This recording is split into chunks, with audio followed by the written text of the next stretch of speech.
Espero que ya estén viendo mi pantalla. ¿Ya la ven? Bueno, vamos a hablar hoy del virus del papiloma humano, más allá de lo que creemos. Estoy verificando que tengamos la pantalla en la mano. Veamos cómo nosotros somos parte y a veces peleamos por la inequidad que hay en el país, pero cuando tenemos la equidad en nuestras manos, desaconsejamos importantes herramientas como lo que es la vacunación. Entonces vamos a empezar realmente aquí a desglosar un poco lo que es la vacuna del papiloma humano y lo que es el papiloma en sí. Como conflicto de intereses, soy miembro del Comité Nacional de Prácticas de Inmunización del Ministerio de Salud de Colombia. He sido conferencista para muchas industrias farmacéuticas, sin embargo, y desafortunadamente no tengo acción en ninguna de ellas. Y pongo esta frase aquí porque el papiloma es esto. Muchas veces los ojos no sirven de nada a un cerebro ciego. Si nos hacemos caso de cuenta de que no tenemos nada y que no estamos enfrentando nada, pues no vamos a pelear por nada. Recordemos un poco lo que es el virus del papiloma humano. Es un virus DNA de doble cadena que no tiene envoltura, pero que infecta y replica básicamente en piel y mucosas. Esto, aunque es un poco dispendioso de ver, veamos aquí de qué se conforma desde el punto de vista de genes. Y L1 y L2 son proteínas estructurales o genes estructurales que son requeridos para ensamblar el virus como tal. Ustedes ven en verde los que son requeridos para replicación viral y regulación de la replicación, pero E6, E7 y E5 son muy importantes como oncogenes. Son los que se encargan de la transformación celular y de aumentarla y de disminuir como tal la apoptosis y hacer como tal el crecimiento de lesiones cancerosas a los cuales BPH está asociado de una forma sine qua non. Recordemos aquí que hay muchos subtipos de papiloma humano, más o menos 200 subtipos, de los cuales 40 infectan el área no genital, siendo 6 y 11 los más importantes, con 85% de los que producen verrugas genitales son 6 o 11. De estos, 13 son asociados a neoplasias de alto riesgo, son BPH de alto riesgo, ustedes los ven aquí, sobre todo 16, 18, pero es importante otros como el 31, 33, 45 y los que ustedes ven aquí. Estos altamente oncogénicos son responsables del 5% de todos los cánceres en hombres, ojo, no son solamente de mujeres, y del 10% de todos los cánceres de mujeres. Vean cómo el cáncer de cervix, que es el más importante y como el icono más importante en BPH, porque es la carga de enfermedad más alta, sin olvidar a los hombres. Vean cómo el 16 y el 18 son los responsables del 70% de los cánceres cervicales y los otros altamente oncogénicos como 31, 33, 45, 52 y 58 responden por el 20%. Es decir, entre 80 y 90% de todo el cáncer y el 80% de enfermedades preinvasivas a nivel cervical. Y no olvidemos que BPH 16 o 18 pueden estar incluso en mujeres con citologías normales, así que no es una condición. Si mi citología es normal, no puedo tener un cáncer altamente oncogénico por un BPH de estos. Y fíjense que 16 y 18, como tal el cáncer, ¿por qué se da? Porque persiste el virus y no soy capaz de aclararlo. Entonces la persistencia de ese BPH de alto riesgo es responsable por 100% de cáncer cervical, 70% de cáncer vaginal, 40% de cáncer vulvar y fíjense, 29% de cáncer de pene, 80% de cáncer anal, tanto en hombres y en mujeres, y 20% de cáncer orofaringeo. Y si se dan cuenta en las franjas rojas, ven lo que implica para 16 y 18 para cada uno de ellos. Es decir, que ya una vacuna que cura para 16 y 18 va a cubrir y va a disminuir el cáncer, tanto a nivel vaginal, anal y sobre todo cervical y vulvar.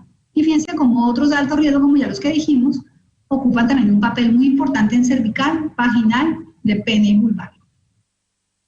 Veamos entonces que esas enfermedades asociadas al BPH pues tendrían como 4 importantes. El cáncer cervical, del cual vamos a desglosar posteriormente, pero recuerden que más o menos el 80% de las mujeres y el 90% de los hombres que son sexualmente activos han tenido al menos una vez en su vida infección por BPH. La transmisión por ende en forma predominante es de tipo sexual, pero fíjense cómo la prevalencia de BPH cervical en mujeres entre 14 y 59 años puede ir casi hasta el 50%. Si vemos el cáncer anogenital se comporta de una forma similar y veamos el cáncer tonsilar o cáncer de cabeza y cuello. La prevalencia oral de BPH se calcula en el mundo de un 7%, más o menos. ¿Y cuáles son los medios de transmisión? Sexo oral, besos profundos, autoinoculación, porque pueden tener una autoinoculación clara, sobre todo en niñas que no han tenido relaciones sexuales hasta el momento, no han sido abusadas. Y también importa la transmisión vertical a través del canal del parto y la horizontal, donde también la leche materna aparentemente tiene un factor muy importante.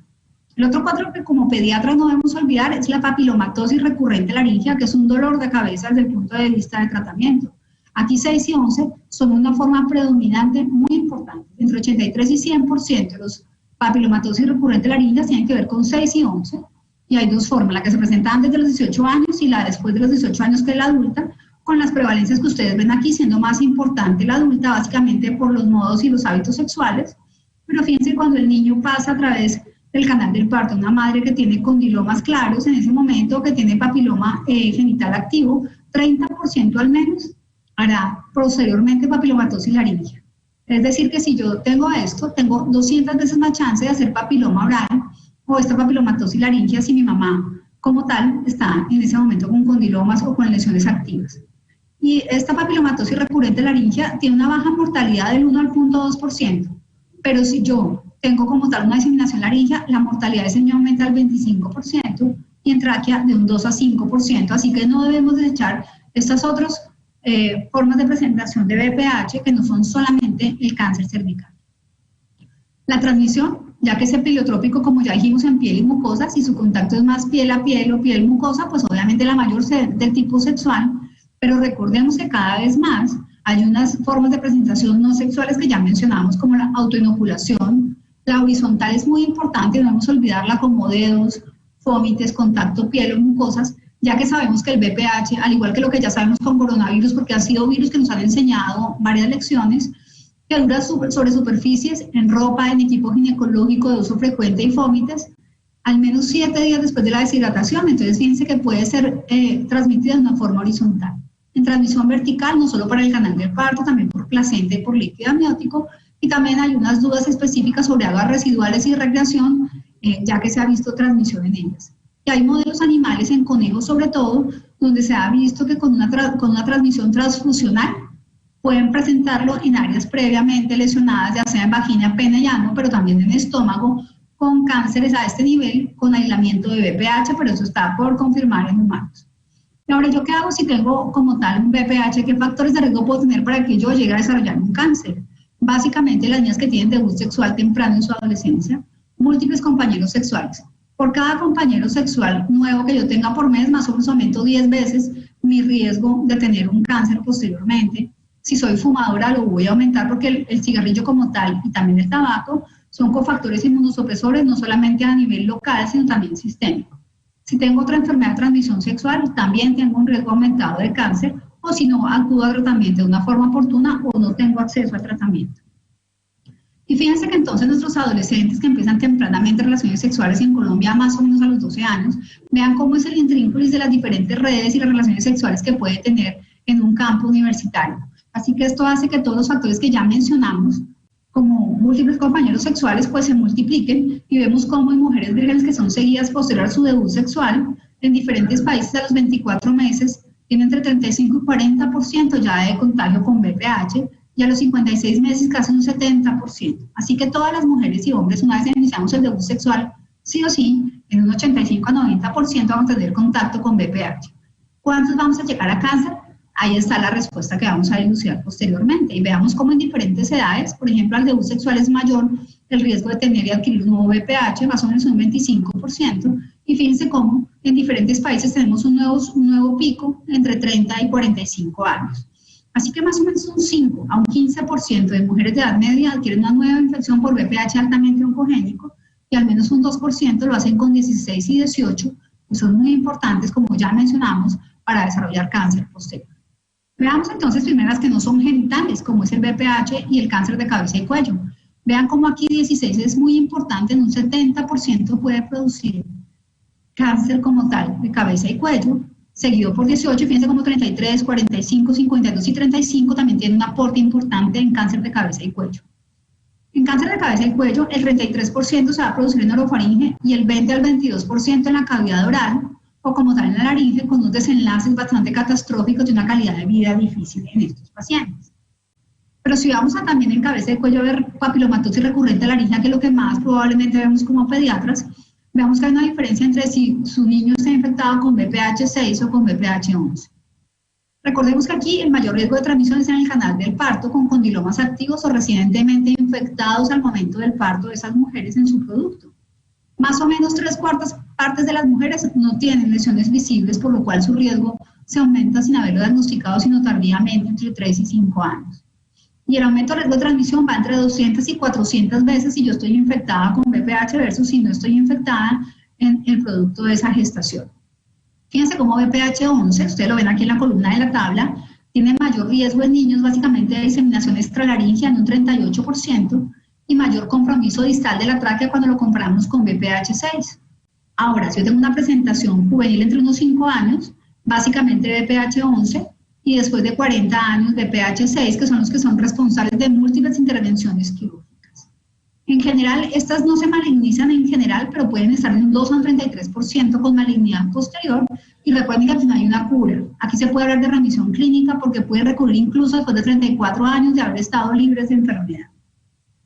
Entonces veamos que aquí hay un dato muy importante en papilomatosis en el aclaramiento, y para eso es importante entender un poco la inmunidad celular y humoral de VPH y cómo interactúan. Se sabe claramente que la respuesta celular para el aclaramiento, aunque no es totalmente conocida, es muy importante en los linfocitos TCD4 T helper, básicamente por la respuesta a las proteínas estructurales virales que ya vimos al principio.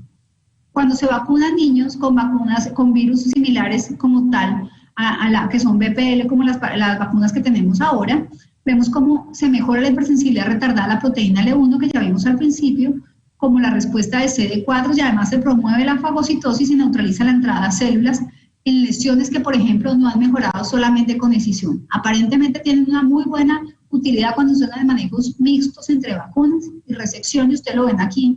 Este es un estudio donde se coloca la vacuna en diferentes pacientes y cómo disminuye el número de recurrencias, y el score clínico de 11.1 puede ir bajando a los 3 años y posteriormente a los 10 años inclusive ser de 0. Y es importante tener en cuenta que esta podría ser una de las otras funciones que no hemos tenido en cuenta en lo que implica para vacunación con VPH. Centrémonos ahora en el VPH genital y miremos cómo, aunque no lo vemos, puede estar allí.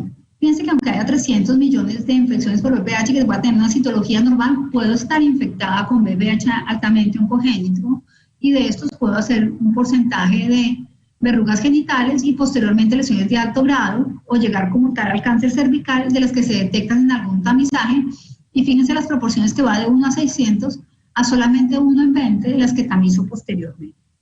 Y si lo vemos de una forma más didáctica, veamos que por cada millón de mujeres con VPH de alto riesgo, 100.000 al menos desarrollan anomalías cervicales como tal en la citología, 8.000 desarrollarán una neoplasia intracervical grado 3, que ya sabemos que es un carcinoma in situ, y de estas 1.600 llegarán a cáncer uterino invasor y posteriormente a muerte.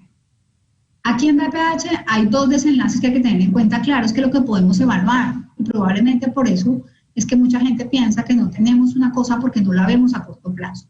Si más o menos tenemos en cuenta el debut sexual en nuestras mujeres de 12 a 15 años, veamos cómo es más o menos un promedio de 2 a 5 años, vamos a ver las verrugas genitales. El promedio de empezar a presentarles son 6 a 10 meses después del contacto con VPH. De 10 a 30 años vamos a ver el cáncer de cervix, o sea que va a pasar un tiempo en poder ver el impacto de vacunas, por ejemplo, en cáncer de cervix. Probablemente lo que vemos ahora es el impacto en verrugas genitales, porque si vemos el pico de incidencia como tal de lesiones precancerosas es a los 40 años, la edad mediana del cáncer a los 50 y la edad mediana de que yo muera si tengo un cáncer cervicuterino son 64 años. Así las cosas, pues tengo que tener, obviamente, una herramienta que pueda no solo el tamizaje, sino, por ejemplo, vacunar a largo plazo una buena inmunidad para prevenir estas lesiones. Pero veamos con cifras qué es lo que está pasando en el mundo, por ejemplo, con cáncer cervical. Pues a nivel global hay más de 2.700.000 mujeres, y el grueso de los casos, casi 2.240.000, son en países como el nuestro, países en desarrollo. Si vemos el número de casos anual, como tal, nuevos de cáncer cervical, son más 569.000 mujeres, con una tasa de incidencia de 13.1 por 100.000, y las que mueren por año son 311.365, con una incidencia de 6.9. Y fíjense aquí que puedo tener citología normal en un 3.9%, lesiones cervicales de bajo grado en 25% y de alto grado y carcinoma en situ en un 51%, y cáncer cervical en 69%. Aquí está en sus manos, si usted decide o no, por ejemplo, vacunar, que es una herramienta, o tamizarlas también para que tengan un menor desenlace y sean menos las mujeres de nuestro país, nuestras hijas, nuestras hermanas, nuestras madres que mueran por este tipo de patologías.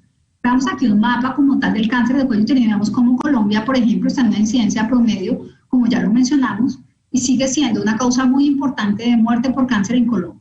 A nivel del mundo, la tercera causa de muerte por cáncer en mujeres, pero la segunda causa de muerte es entre mujeres entre 15 y 44 años.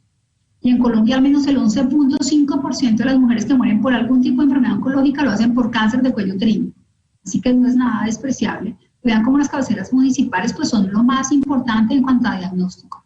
Pero si nos centramos en las mujeres entre 30 y 59 años, ya no es la segunda causa, es la primera causa de muerte por cáncer. Así que tenemos mucho por hacer en nuestras niñas.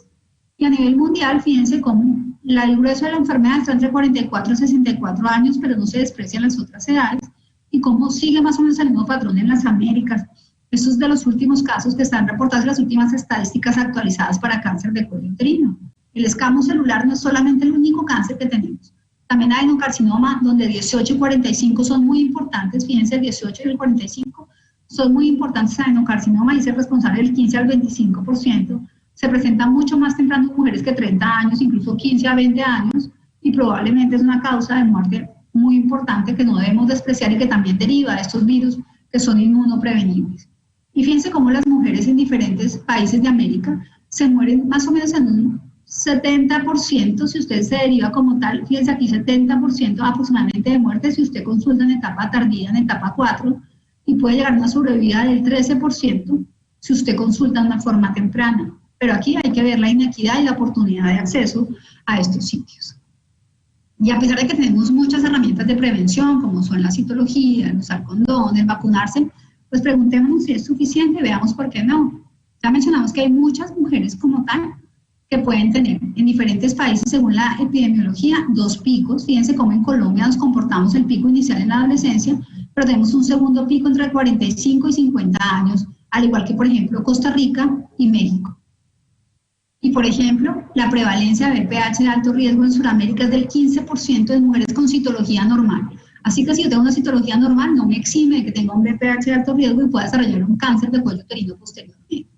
Y fíjense, como ya mencionamos, los adolescentes son una causa muy importante que a veces desaprovechamos en esa oportunidad de intervenir.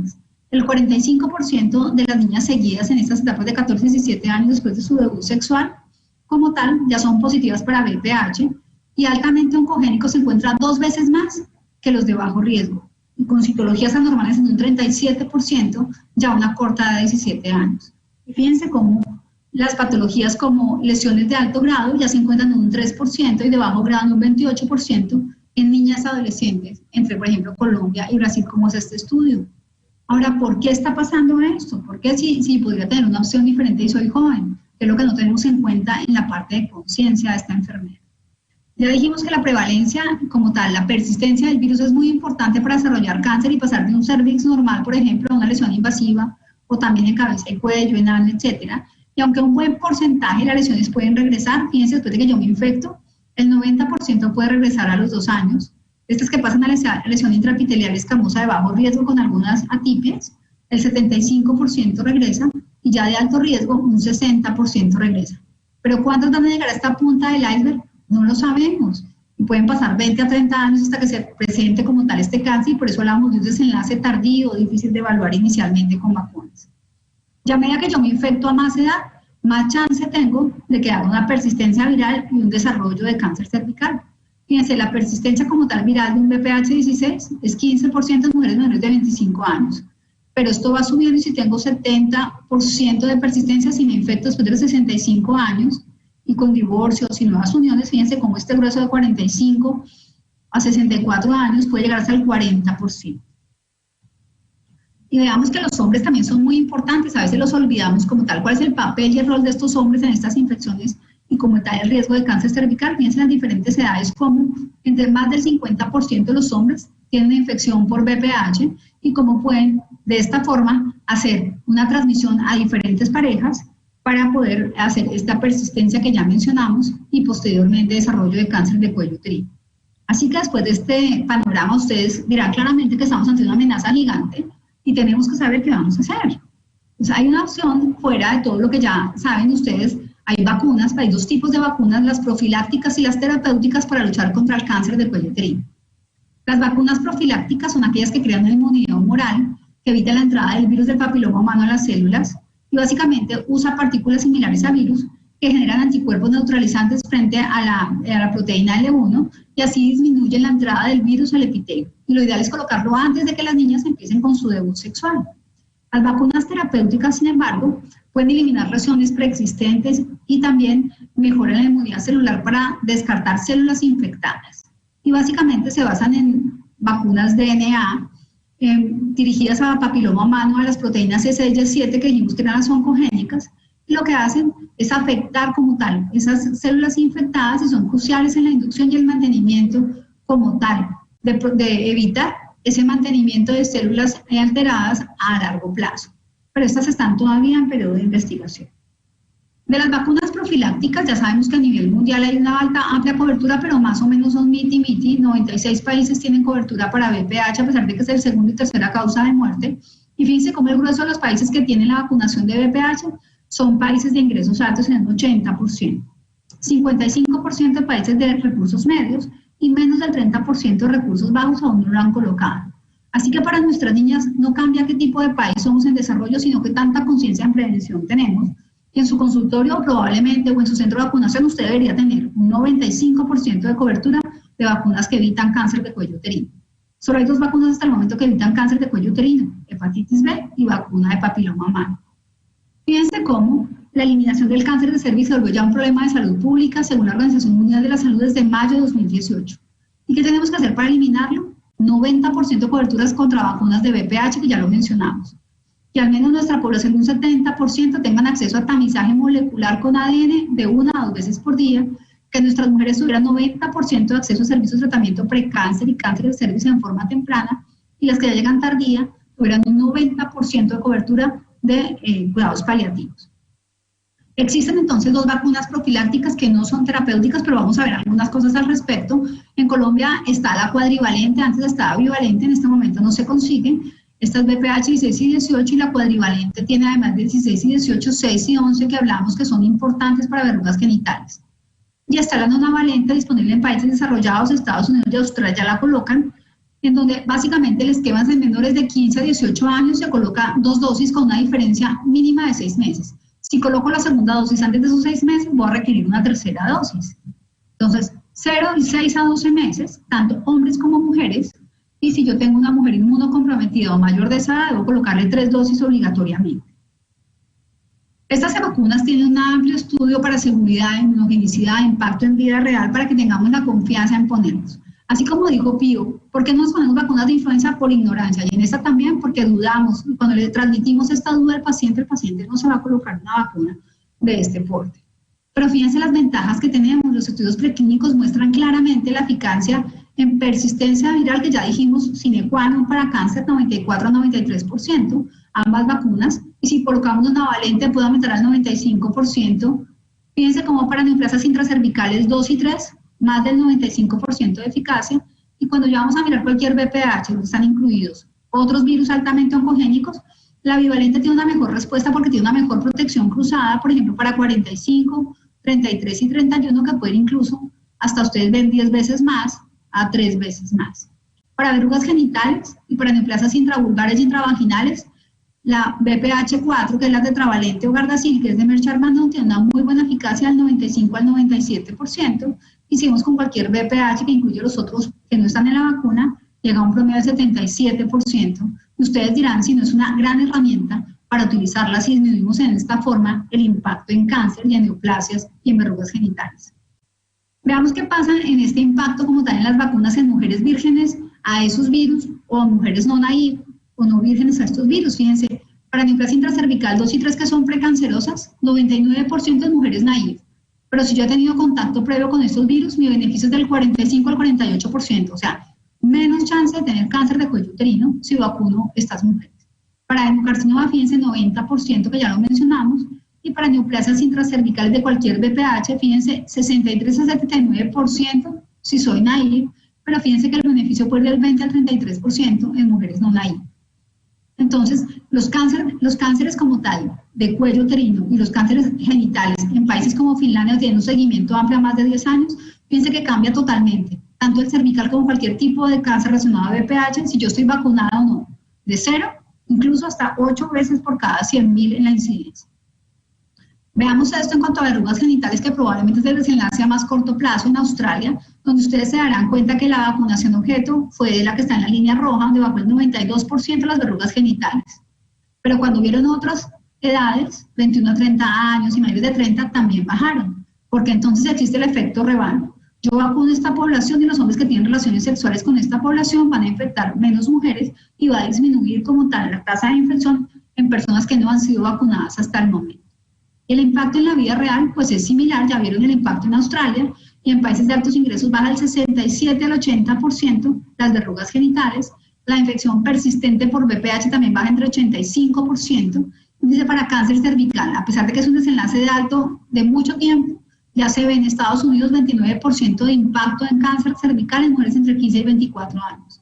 Y Australia, como tal, predice erradicar el cáncer de cervix en 20 años con la estrategia que ya les mencioné previamente.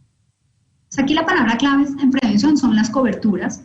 Vean qué pasa si yo estoy infectado, tengo relaciones con una persona inmune, pues ya no voy como tal a transmitir la enfermedad a otras personas que sean susceptibles. Es mayor efectividad si lo hago la vacunación antes de que empiecen relaciones sexuales, y ya sabemos que los adolescentes tienen mejor respuesta inmune antes de los 15 a 18 años que mujeres posteriores. Y fíjense lo que pasa en países con buenas coberturas. Si yo tengo más del 50% versus si no lo tengo, me impacta más la prevalencia de VPH de alto riesgo sobre verrugas anogenitales, no solo en hombres, sino también en mujeres, y con una disminución más importante de neoplasias intracervicales en mujeres entre 15 y 24 años. Entonces veamos cómo aquí la brecha la abrimos nosotros si no vacunamos. El agua potable y las vacunas son claves y son importantes para prevención de enfermedades y somos nosotros los que vacunamos a nuestra población. A mejores coberturas, menor prevalencia, mejor efecto rebaño y mejores respuestas. Porque la pobreza hace que nuestras mujeres no consulten tempranamente, sino que consulten tardíamente y hayan más muertes por cáncer de cervix. Ustedes vieron la inequidad en las cifras de enfermedad y de muerte.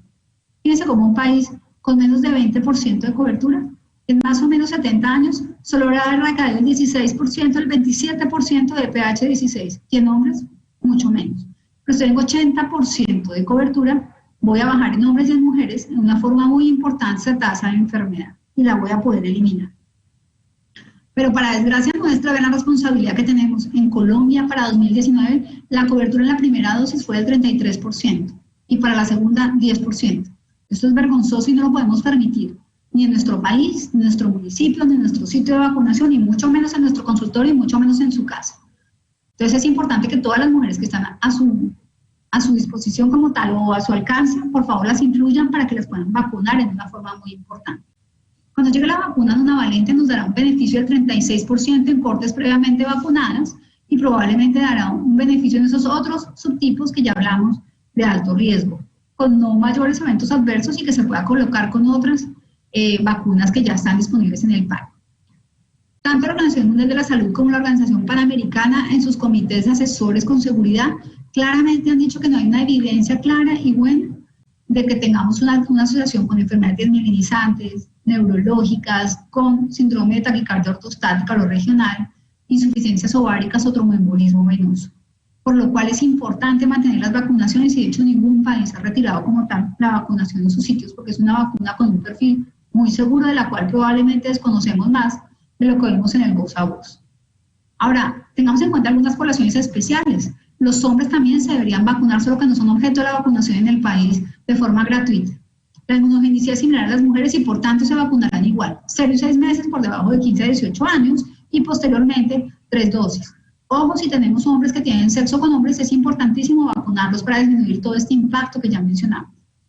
Una mujer que ha tenido una infección previa por VPH, recuerden que los anticuerpos que producen la enfermedad no son protectores, así que hay que, como tal, vacunarlas, sino hay que tamizarlas con nada antes de colocar. O sea, hay que vacunar en sucio. Cualquier mujer en edad de merecer deberíamos tener la vacuna como tal. Si yo tengo una neoplasia intracervical previa, ellas también se benefician como tal de vacunarla porque el riesgo de reinfección por otros VPH o neoplasias intracervicales recurrentes en un 50%. Así que el beneficio es claro. Y si soy inmunocomprometido, recuerden 3 dosis. 0, 2 y 6, porque ellos tienen mayor riesgo de enfermedades relacionadas con VPH y la seroconversión en ellos con este esquema es adecuada. Y veamos esto. Probablemente no tenemos en cuenta, pero estas vacunas profilácticas también se ha visto que tienen un efecto terapéutico en personas que tengan verrugas genitales, así como lo mencionamos en papilomatosis laringe, cómo ha disminuido como tal la recurrencia de infecciones en verrugas genitales. Básicamente en mujeres y en hombres también se ha visto en un 60% si se hace de una forma juiciosa, con todas las recomendaciones, y también puede ser un coadyuvante en los tratamientos quirúrgicos en este tipo de lesiones. Entonces, fíjense cómo podemos mejorar esto sin que sea un 100%, es un 60% que puede ayudar a estas personas que están infectadas, incluso a veces con patologías muy mutilantes, para poder disminuir como tal el riesgo de recurrencia y recaída. Entonces tengamos claro que para llevar a casa y guardar en el celular, el virus del VPH es una causa muy frecuente de ITS, es la más importante de todas. Causa lesiones genitales de diferentes sitios y cáncer, que ya lo vimos, papilomatosis laringea. Comenzamos desde el inicio de la actividad sexual con riesgo desde la adolescencia. Tanto hombres como mujeres estamos a riesgo de tener la infección y obviamente cáncer después. Así que la prevención está en sus manos y el cáncer en estadios avanzados no es curable y tiene una calidad de vida muy pobre. Pues recordemos que probablemente esta sea la mejor forma de poner una vacuna para los antivacunas. Aprender de lo que ya llevamos, de los estudios que están bien seguidos, para aprender de todo lo que nos ha enseñado y saber que hay 3 clases de ignorancia. No saber lo que se debería saber, lo que se sabe mal o lo que no debería saberse. Muchas gracias.